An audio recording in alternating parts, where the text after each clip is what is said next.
महापुराण की कथा कहती है रविवार को अगर लोटा भरकर शिव को समर्पित करा जाता है तो घर में तेज लक्ष्मी प्राप्त होती है। क्या मिलती है? तेज लक्ष्मी। रविवार को अगर शिव पंचायत में गुड़, चावल, लाल फूल और लाल मिर्ची के 11 दाने पानी के कलश में तांबे के लोटे में लेकर हाथ को ऊंचा कर नेत्र, नासिका, वक्षस्थल के सम्मुख में जो सूर्य नारायण को अर्घ देता है, जल चढ़ाता है, पर जो सूर्य को अर्घ रविवार के दिन दे देता है, अगले रविवार तक पैसे की आवक आना प्रारंभ हो जाती है। जो आज तक फोन नहीं उठाता वो फोन उठाना चालू कर देता है। अगर कोई बड़ी बीमारी है, कोई बात आपको शंकर भगवान से कहना है तो रविवार के दिन जब सूर्य को अर्घ देंगे तो वही कलश रख देंगे अर्घ दिया हुआ, फिर उसको आपको धोना नहीं है। दूसरे दिन सोमवार का दिन पड़ेगा, फिर जल भर लो उसी कलश में, सूर्य नारायण को अर्घ देकर वही कलश से वापिस जल भरकर शंकर जी के मंदिर में ले जाकर जल को चढ़ाना प्रारंभ कर दीजिए। आपको स्वयं बड़ी रोग, बड़ी बीमारी में भी आराम लगना प्रारंभ हो जाएगा। आप कहो। अब एक बात सावधानी से सुनिएगा, शायद शिव महापुराण के माध्यम से अभी तक ये बात सामने नहीं आई, पर शिव पंचायत कथा में आ रही है तो सावधानी से सुनना। एक प्रश्न हमारे भीतर खड़ा होता है, जब हम सूर्य नारायण भगवान को अर्घ देते हैं, जल चढ़ाते हैं, तो वो जल पृथ्वी पर जब गिरता है तो उसके छींटे हमारे शरीर पर लगते हैं। क्या वो ठीक है? क्या वो श्रेष्ठ है? तो शिव महापुराण की कथा कहती है जब हम सूर्य को अर्घ देते हैं, सूर्य को जल चढ़ाते हैं, वो पानी जब पृथ्वी पर गिरता है उसके छींटे हमारे शरीर पर लगते हैं तो वो श्रेष्ठता का भाव निर्मित करते हैं, वो गलत नहीं हो सकता। कारण अब वो भी समझ लीजिए।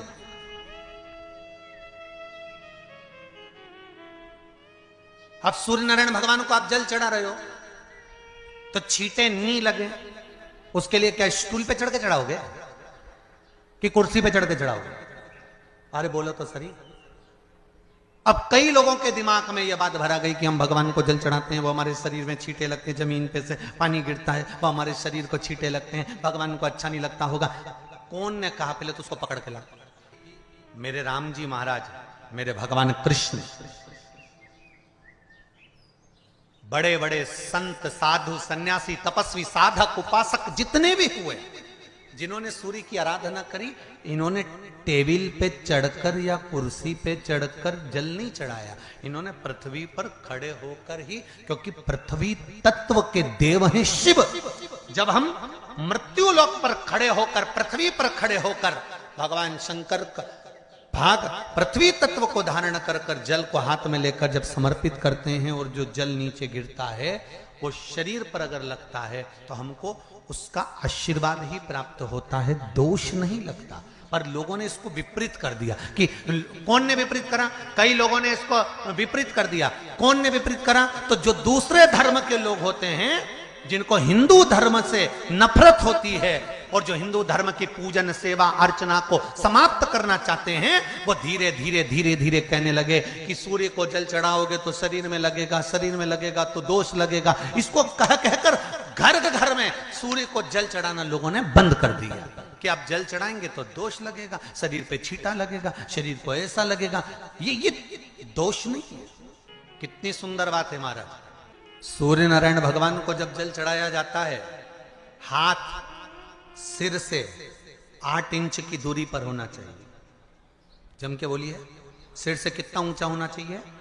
8 इंच ऊपर अपना हाथ होना चाहिए मस्तक से सूर्य को जल चढ़ाते समय। और ना चांदी का, ना स्टील का, ना लोहे का, ना प्लास्टिक का, ना कांच का, ना सोने का कोई बर्तन, ना कांसे का, ना एल्युमिनियम का, ना पीतल का, केवल एक पात्र होना चाहिए, वो है तांबे का। काय का पात्र होना चाहिए? तांबे का पात्र। और सूर्य नारायण भगवान को जब 8 इंच ऊपर तुम्हारा हस्त है और जब हम सूर्य को जल चढ़ा रहे हैं कैसे जल चढ़ाना है वो भी समझ लीजिए। अगर कोई कैंसर का मरीज है, जिसके चेस्ट में कैंसर आ गया हो, लेफ्ट में राइट में कहीं पर कैंसर आ गया हो, या कोई गठान आ गई हो, तो महाराज आप जल चढ़ाते समय उस जल की धार को सूर्य भगवान को जब चढ़ा रहे हो तो धार आपकी गठान की ओर जाना चाहिए, जिससे सूर्य की किरण उस जल में से आपके उस स्थान पर पड़े, उस जगह पर पड़े जहां पर गठान है। महाराज आप लगातार जल तो चढ़ाना चालू करो, अच्छे अच्छे डॉक्टर फेल हो जाएंगे और कह देंगे गठान ठीक हो गई।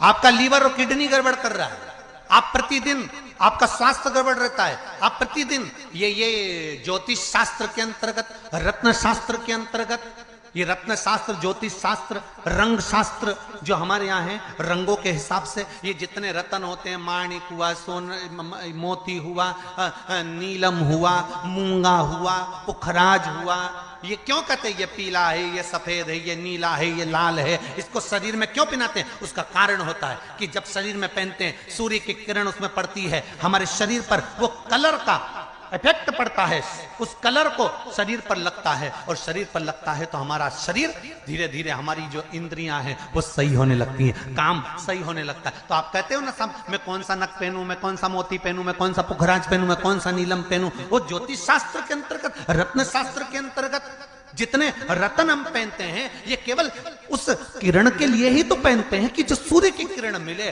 उस किरण का प्रभाव हमारे शरीर पर पड़े। तो इन सबसे अच्छा है कि सुबह शंकर भगवान का नाम लो, तांबा का लोटा में जल भरो, 8 इंच ऊपर सिर से हाथ होना चाहिए, और सूर्य नारायण भगवान का दर्शन साधारण नहीं, जो जल तुम चढ़ा रहे हो वो जल की जो धार आ रही है उसमें सूर्य का दर्शन होना चाहिए, तो कैंसर की बीमारी कभी नहीं हो सकती।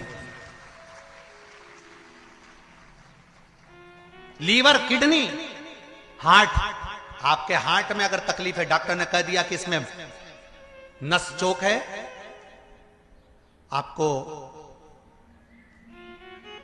कहीं ना कहीं छल्ला डलेगा, आपको कह दिया इसमें कुछ ना कुछ प्रॉब्लम आ रही है, आप सूर्य को अर्घ देना चालू कर दो, सूर्य को जल चढ़ाना चालू कर दीजिए। आप सूर्य को जल चढ़ाओ, वो जल की जो तरंग आ रही है, वो जल जो निकल कर जा रहा है, उसकी जो किरण आपके हृदय पर, आपकी छाती पर पड़ रही है, नाड़ियों में पड़ रही है, नसों में पड़ रही है, उसका बल देखो तो सही। 1 महीना लगातार चढ़ाओ तो 15 दिन 20 दिन कर तो देखो। क्यों राम जी महाराज जल चढ़ाते थे, क्यों भगवान कृष्ण जल चढ़ाते थे सूर्य को, क्यों दशरथ जी महाराज जल चढ़ाते थे, क्यों कश्यप ऋषि जल चढ़ाते थे सूर्य को, सारे 33 कोटि देवता, सारे ऋषिवर, साधु संत सन्यासी तपस्वी साधक उपासक सब भगवान सूर्य को अर्घ दिया करते थे। क्यों देते थे, किस लिए? सूर्य नारायण भगवान को जल चढ़ाते समय आपके पंजों की एड़ी ऊंची नहीं होना चाहिए, ध्यान दीजिएगा। आपका पंजा पांव का पूरा की पूरा जमा होना चाहिए भूमि पर। हाथ कितने इंच ऊपर? 8 इंच ऊपर होना चाहिए। जल जो गिरे, सूर्य की किरण, सूर्य का दर्शन उस जल की रोशनी में करना चाहिए। क्या होगा उससे? जिस बच्चे को आंख में चश्मा लगा हो, मोटे से मोटा चश्मा लगा हो, छूट नहीं रहा हो, तो थोड़े दिन उसको सूर्य का अर्घ चढ़वाना चालू कर दो और जल में से सूर्य का दर्शन कराना चालू कर दो। सूर्य का दर्शन जल में से 2 महीना 2.5 महीना बहुत है, आंख की रोशनी बढ़ जाएगी, चश्मा हट जाएगा। आप कर देखिए। अब एक प्रश्न और खड़ा होता है सूर्य को अर्घ देने का। गुरुजी, पंचदेव पंचायत में सूर्य नारायण भगवान शंकर की पंचायत में हैं। सूर्य नारायण को हम फ्लैट में रहते हैं, हम फ्लैट के अंदर रहते हैं, तो हम फ्लैट में रहते हैं, हमारे यहाँ अगर छज्जा नहीं है, हमारे यहाँ जगह नहीं है, तो हम सूर्य को अर्घ कैसे दें? तो महाराज खिड़की तो होगी, अगर घर में फ्लैट में पानी ढुलेगा और आप लोग नहीं समेट सकते तो एक बाल्टी रख लो, एक पात्र रख लो, पर सूर्य नारायण भगवान को अर्घ देकर रोशनी शरीर पर पड़ना चाहिए। जिंदगी में कभी कोई बड़ी बीमारी नहीं आ सकती। कितने लोग देते हैं सूर्य को अर्घ? जरा हाथ उठाओ। बहुत बढ़िया, बहुत जोरदार। पुरुष लोग भी देते हैं ना, चाहे बच्चे से बच्चा, बच्चों के हाथ में भी एक लोटा पानी पकड़ाओ। घर में छोटे बच्चे हो ना, उनको तांबे का लोटा दो, पानी दो, जा बाहर खड़े हो जा, एक लोटा पानी चढ़ा के आ। पहले दिन आप स्वयं बच्चे के साथ बाहर खड़ी हो, ओटले पर, घर के बाहर खड़ी हो, छत पे खड़ी हो या घर के बाहर खड़ी हो, और बच्चे से कह लो चढ़ाओ बेटा, देखो ऐसा हाथ 8 इंच ऊपर करिए, तांबे का लोटा लेकर पानी धीरे धीरे डोलना है। जैसे वो स्लो मोशन के सीन नहीं होते नाटक में, ये एकदम धीरे धीरे धीरे, बस नहीं तो मालूम पड़े छोरा छोरी एक साथ उंडेल के अंदर। नहीं, जल चढ़ाते समय उस पानी में से सूर्य की किरण पड़ना चाहिए, सूर्य की किरण। एक बात और कहना चाहूंगा, अगर आप लोग स्वीकार करेंगे तो, अगर कहीं आपको लगता हो कि बच्चा पढ़ने में कमजोर है, विद्या में कमजोर है, रिजल्ट अच्छा नहीं आ रहा, पढ़ने में कमजोर है, वो पढ़े, अपनी जगह पढ़े, वो कार्य करे अपनी जगह करे, मेहनत करे अपनी जगह करे। बच्चों को कह दो कि कुछ समय के लिए सूर्य को अर्घ देना चालू कर। सूर्य की किरण जहां पर ब्राह्मण या हिंदू धर्म का व्यक्ति मस्तक पर तिलक लगाता है, भुकुटियों के बीच में उस सूर्य की किरण इस भुकुटी के बीच पड़ना चाहिए, परंतु पानी कम से कम ना करते हुए स्लो मोशन में धीरे धीरे गिरना चाहिए, एकदम धीरे धीरे। तो यहां एक रेखा सूर्य की किरण से पड़ती है। सूर्य नारायण भगवान को स्टील के लोटे से या चांदी के लोटे से या पीतल के लोटे से या प्लास्टिक के लोटे से या कांच के बर्तन से जल चढ़ाने से आयु छिन्न होती है। क्या समाप्त होती है? आयु।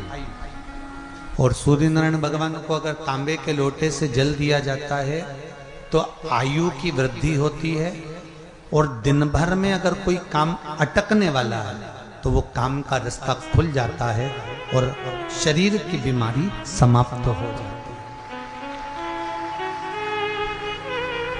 शरीर की बीमारी समाप्त हो जाती है। एक नियम बना लो कि हमारे शरीर को, क्योंकि दिन भर हम दुकान पे बैठे रहते हैं, नौकरी में लगे रहते हैं, सर्विस में लगे रहते हैं, अगर मुंबई, पूना, चेन्नई, मद्रास आदि का अधिक बड़ी बड़ी सिटियों में लोग रहते हैं तो उनको ऑफिस जाना पड़ता है, सवेरे से जल्दी उठते हैं, काम करते हैं, दिन भर ऑफिस में लगे रहते हैं।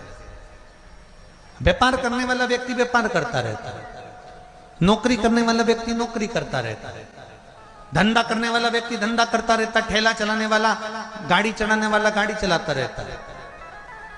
घर की माताओं को एक नियम चालू कर देना चाहिए। क्या नियम? क्योंकि जान है तो जहान है। बोलो सही है कि गलत है? शरीर में रोग आ गया, बीमारी आ गई, और तुमने 5 लाख रुपए महीना भी कमाया, मान लो, एक सरल भाषा में समझ लो, 5 लाख रुपए महीना तुम कमा रहे हो, 4 लाख रुपए महीना तुम कमा रहे हो, और शरीर में बीमारी आ गई। अब वो 5 लाख रुपए तुम्हारे कमाए हुए किसी काम के हैं क्या? हॉस्पिटल में जाओगे, दवाई में, गोली में, जांचों में वो समाप्त होते चले जाएगा। तुमने कमाया किसके लिए था? अपने बच्चों के लिए। मेहनत किसके लिए करी? अपने बच्चों के लिए। परिश्रम किसके लिए करा? आगे बढ़ने के लिए। और मालूम पड़ा कि तुम बीमार पड़ गए, जितना तुमने कमा कर जोड़ा था वो सब तुम्हारी बीमारी में लग गया। तो ऐसा कमाना कोई फायदे का है क्या?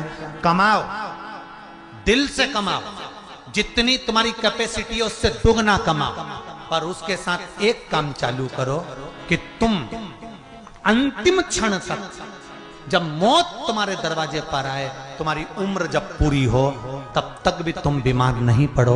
उसके लिए एक काम चालू कर दो, हमें तांबे के लोटे में पानी भरना है, सिर से 8 इंच ऊपर रखना है, सूर्य को अर्घ देना है, और जो पानी नीचे गिरेगा उस पानी में से सूर्य का दर्शन करना है। वो पानी जब हमारे शरीर के इस हृदय रेखा के सम्मुख से, इस कपाल रेखा के बीच में से, मध्य से उस पानी की धार जब सूर्य की किरण देगा तो हमारे शरीर में कोई बड़ी बीमारी, ना कैंसर, ना लीवर, ना किडनी, कोई अटैक पटैक आ ही नहीं सकती। मेरा बच्चों से भी निवेदन है कि आप अपने पापा से कहो, आप अपनी मम्मी से कहो, और बड़ों से निवेदन है वो अपने बच्चों से कहो। बुजुर्ग माताओं से निवेदन है, अगर आप अपने बच्चों को सुखी देखना चाहती हो, बीमारी में पैसा नहीं लगाना चाहती, आप अपने बच्चों को अंत समय अपनी आंखों से उसको तड़पता हुआ नहीं मरना देखना चाहती, तो सूर्य को अर्घ देना चालू कर दो। क्योंकि सूर्य की किरण जल के साथ जब इस शरीर पर पड़ती है तो शरीर में कोई बीमारी टिक ही नहीं सकती। ये श्रीमद् शिव महापुराण की कथा कह रही है। ये ज्योतिष शास्त्र कहता है, रंग शास्त्र कहता है। हमारे जितने ज्योतिष शास्त्र हैं, रंग शास्त्र हैं, नग बताते हैं, मोती बताते हैं, नीलम बताते हैं, पन्ना बताते हैं, ये सब क्या पहनाते हैं? रंग का क्यों पहनाते हैं? क्योंकि रंग का इफेक्ट इस शरीर पर पड़ता है। कपड़े कौन से कलर के पहन रहे, उसका इफेक्ट इस शरीर पर पड़ता है। उसी तरह 8 इंच ऊपर मस्तिष्क से तुम्हारा हाथ होना चाहिए, तांबे के कलश में जल होना चाहिए, और सूर्य को देखकर उस जल की धार में सूर्य को जल दीजिए। जिंदगी में बीमारी तुमको नहीं घेर सकती, और बीमार हो भी गए हो तो 15-20 दिन करके देखने में कुछ नहीं जाता। बाद में मत करना, श्योर वाला हमारा झूठ बोल रहा होगा, उसमें क्या दिक्कत कह रहे हैं? क्यों बोल रहे हैं? उसका एक कारण है, आज के समय में लोग 80 साल और 90 साल के होकर नहीं जा रहे भाई। आज के समय में लोग अटैक आता है, बीमारी आती है, कैंसर हो गया, शुगर हो गई, बीपी हो गया, 60, 70, 75, 55, 40 में लोगों के प्राण छूट जा रहे हैं। अगर ये पूरी पृथ्वी युवानों से जवानों से अगर विहीन हो जाएगी तो किस काम की होगी? तुम्हारा कमाया गया धन किस काम का होगा? कौन कौन ले रहा है नियम? आज से नियम बना लो, एक तांबे का लोटा जल सूर्य नारायण को अर्घ देना है हमको प्रतिदिन। घर का चाहे छोटा हो चाहे बड़ा हो, जिस बच्चे को रोज बुखार आता हो, निमोनिया हो रहा हो, जिसका लीवर किडनी डैमेज हो गया हो, वो नियम बना लो, 15 दिन के अंदर, 20 दिन के अंदर डायलिसिस में अंतर आ जाएगा तुम्हारे। तुम कर तो देखो, इस प्रभाव करो। बनाओ नियम। जिस नारी को रजो धर्म से जुड़ी हुई या गर्भाशय से जुड़ी हुई कोई बीमारी हो गई हो, वो नारी भी सूर्य को जब अर्घ दे तो उस जल को बिल्कुल स्लो एकदम धीरे धीरे गिरा, एकदम धीमा धीमा, जल्दी जल्दी पानी उंडेल के मत आना। सूर्य देवता को अर्घ देना। हो सकता है तुम लोग इसलिए भी नहीं दो कि लोग हंसेंगे, शर्म करेंगे, तो दुनिया हंसे। जब हॉस्पिटल में पड़े रहोगे तब नहीं हंसेंगे कि कमा कमा के मर गया, ले यहीं छोड़ दिया। जब भी तो लोग हंसेंगे। तो उससे अच्छा है दुनिया आग लगे बस्ती में। अरे अच्छे से बोलो जरा, आग लगे बस्ती में, अपन रहो मस्ती में। और एक निवेदन हो रहे, जो ये बात कही है इसकी क्लिपिंग आप काट लेना और सारे के व्हाट्सएप पे भेज देना। 1 लोटा तांबे का जल सूर्य नारायण को देना है इस शरीर के लिए, क्योंकि हमने परिवार के लिए बहुत करा, अब अपने लिए करना है। कोई पैसा लग रहा है? अरे बोलते जाओ। सियोर वाले महाराज ने तुमसे धन मांगा? नहीं। पैसा मांगा? नहीं। इसमें तुम्हारे अगर प्राण बचेंगे तो सियोर वाले महाराज का कोई भला होगा? नहीं। भला किसका होगा? तुम्हारी पत्नी का सौभाग्य अमर होगा, तुम्हारे बच्चों का पिता उनके सामने होगा, और माँ उसके सामने होगा।